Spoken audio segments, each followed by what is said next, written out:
Beauté, mode et bien-être s'intéresse aujourd'hui au port de lentilles. Oui, le port de lentilles, c'est avec Rebecca Kenyan. On dit bonjour. Bonjour Eman. Becca de Jésus. Oui. Tout se passe bien? Ça va, et chez vous? Très bien, merci. Voilà, D'accord. on est en forme, on est encore là pour sévir les téléspectateurs. Et donc, Bien sûr. avec vous, on va parler du port de lentilles. C'est une pratique féminine, on va dire comme ça. Non, les hommes aussi le Les font, hommes, hein? les hommes aussi en Oui, bien portent. sûr. En tout cas, vous allez tout nous dire sur cette pratique. D'accord. Bonjour Eman. À nouveau, amis téléspectateurs et téléspectatrices de la parenthèse, bonjour. Aujourd'hui, on parle beauté, mais aussi du bien-être. Elles ont des atouts esthétiques et sont pratiques.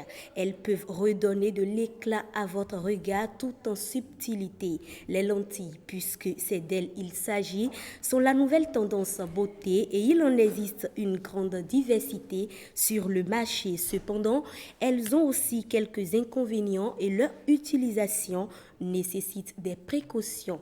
Quelles sont ces précautions? Dans quel contexte doit-on mettre des lentilles de contact et par qui? C'est important, Eman. On a une ophtalmologue sur ce plateau pour nous éclairer sur la question. Madame Euphrongiste Chafa, bonjour. Bonjour. Merci d'être des nôtres ce matin. Je vous en prie. Déjà, dites-nous en quoi les lentilles de contact diffèrent des lunettes. Merci. Les lentilles de contact sont un mode intermédiaire de correction optique. Elles sont situées entre les lunettes et la chirurgie réfractive. Alors, elles sont posées directement sur l'œil, contrairement aux lunettes qui respectent une distance œil vers.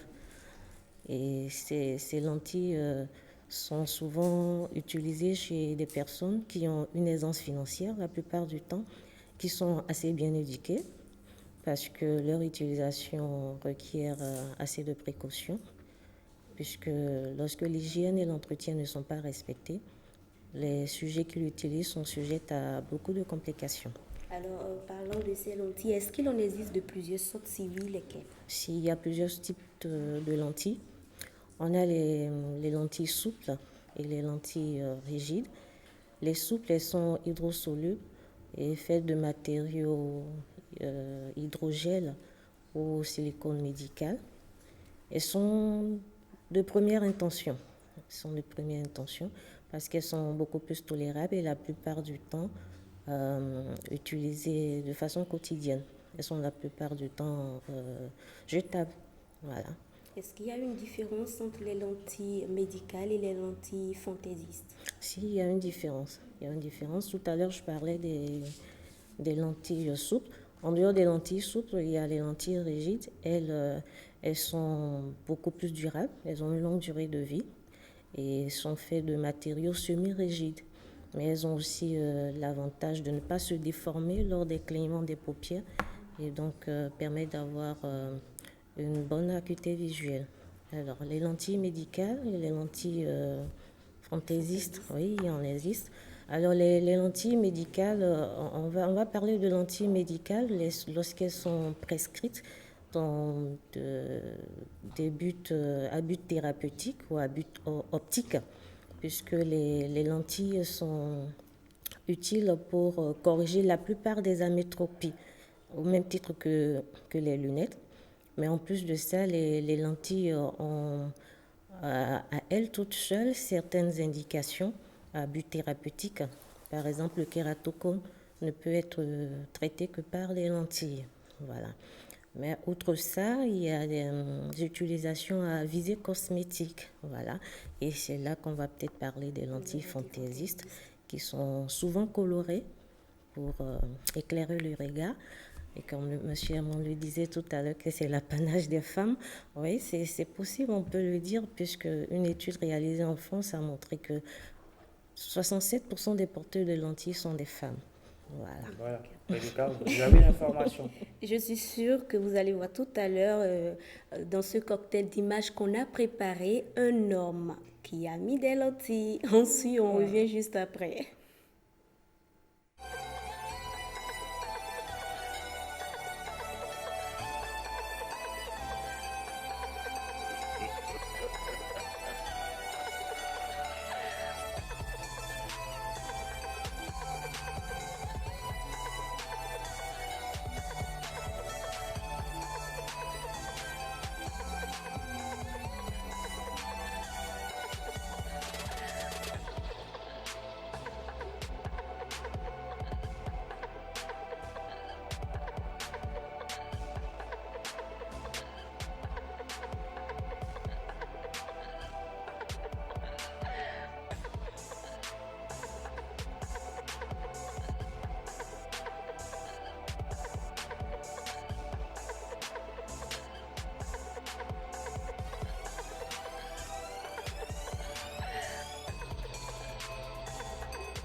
donc de plusieurs formes, des formes multiples et variées de lentilles, surtout de lentilles fantaisistes. Docteur, quels sont les risques qu'on court en mettant des lentilles fantaisistes à la recherche d'une éventuelle beauté? D'accord. En général, les lentilles exposent à plusieurs types de complications. Ces complications peuvent être infectieuses ou non. Parmi les complications non infectieuses, on peut citer les complications mécaniques qui sont liées à une irritation de l'œil. Peut-être lors de la pose de la lentille, il peut y avoir une particule qui peut avoir glissé là-dessous. Voilà. On peut avoir des réactions allergiques à la lentille ou aux solutions d'entretien. Voilà. Et puis, en dehors de ça, il peut y avoir également l'inconfort. Et pour ce qui est des complications infectieuses, c'est vrai, elles sont rares, mais elles existent quand même. Et pour les porteurs de lentilles fantaisistes, on a constaté que c'est en leur sein qu'il y a plus de complications infectieuses. Parce que la plupart du temps, ils les utilisent sans avis médical. Et puis, ils s'approvisionnent selon un circuit douteux. Et ils n'ont pas forcément tous les conseils qu'il faut pour pouvoir manipuler ces lentilles. Et donc, un mauvais entretien peut conduire à des complications. Voilà. D'accord. Alors, une dernière question avant de vous laisser partir, docteur Chaffa. Vous, en tant qu'ophtalmologue, prescririez-vous des lentilles de contact à vos patients en lieu et place des lunettes?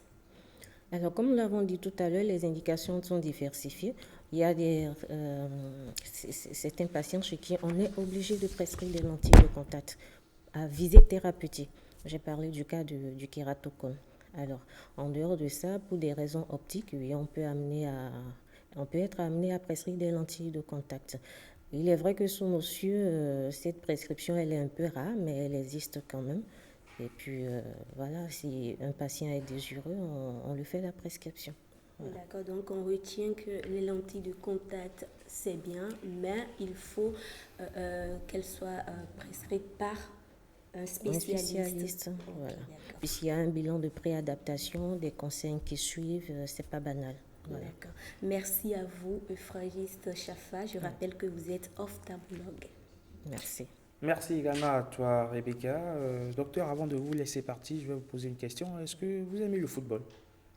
Ouais, j'aime bien. Bien le football? Il y a un geste empli de finesse qu'on appelle le football, la panenka. Vous connaissez?